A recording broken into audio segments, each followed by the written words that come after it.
有一種美態如水一般淡雅，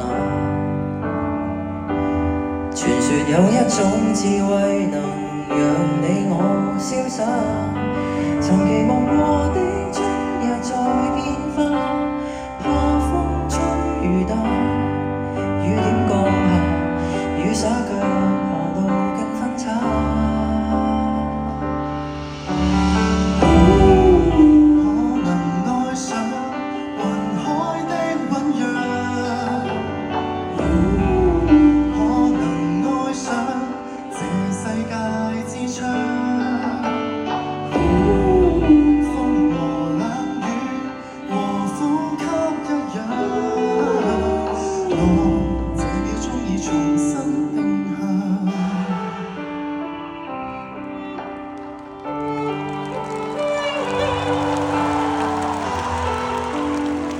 其實你自己好似都可以唱喎。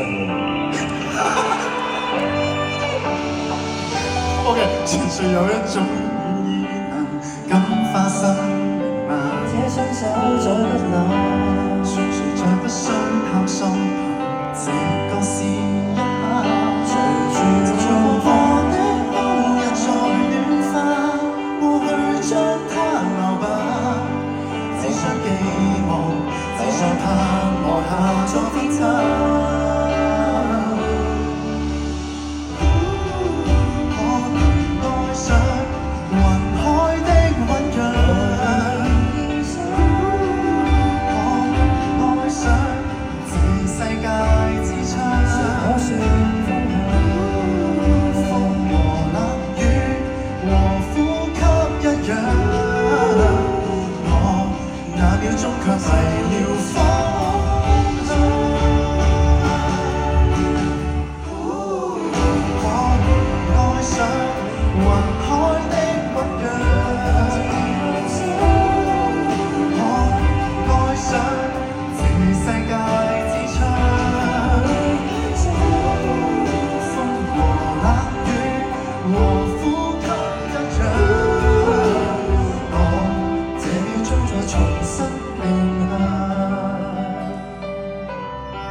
唱就唔傳説嘅啦，呢首歌。